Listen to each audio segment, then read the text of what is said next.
Well, my name is Steve Ridgel, and I'm a preacher. I teach, I preach, I talk to people all day long about Jesus, which means if you're like I am, you need a healthy voice.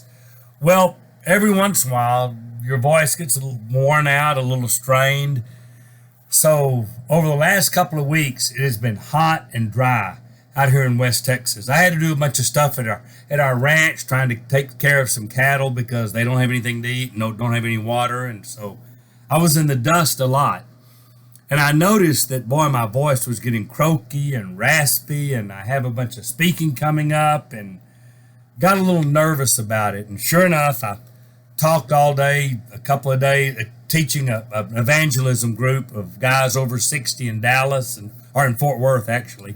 Spoke all day, got home. Man, I had to teach class Sunday morning, and by the time I got through the class, I was croaking pretty bad. Taught a life group that night, and I was croaking pretty bad. And I thought, I've had a sore throat, and I've had drainage, and I can barely talk. And man, my upcoming schedule, I was going back to do another all-day Wednesday presentation, and I had a couple of speaking appointments. And man, September is already. I'll be in Nashville, and I'll be down by Stephenville, Texas. I'll be back in Fort Worth. I teaching a bunch at Hillcrest here at home.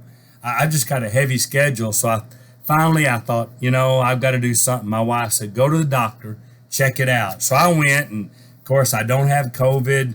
I wasn't contagious, couldn't do any damage. I got a, I said, so what are you going to do to help me speak? And they said, give you a long needle with steroids in it right in your butt. Okay. And they did, and I've been able to speak, and it's still a little croaky, as you can tell, but I'm getting through it. And now it's raining outside, and so I think the dust will settle, and I'll make it. But I will tell you this, it got me to thinking, what am I going to do when I can't preach, when I can't teach? I assume I'll always be able to talk, but what if I couldn't do that? And you're going, so you're kind of depressed because you're going to someday. No, no, just the opposite. It makes me just want to ramp it up and do more because someday I won't be able to. Someday my voice will give out and won't come back, and I won't be able to preach. Maybe I'll just get old and I'll give out.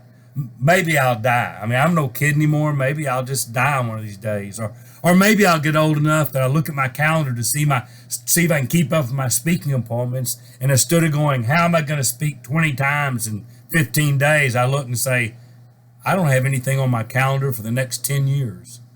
I don't know, but someday it'll end. And so here's kind of my deal with God. I just kind of tell God, use me as much as you want for as long as you want. And when you're done, it'll be okay. But till he's done, I don't want to short circuit it. So I take care of my voice. I go as hard as I can go. I try to get rest when I can, but God's got people for me to talk to and things to do. So I'm going to go hard till I can't. And so every once in a while, I kind of need that reminder that I'm really. So I prayed a lot. Appreciate my doctor taking care of me, but I prayed a whole lot. And so as long as God gives me voice, I think I'll just talk about Jesus.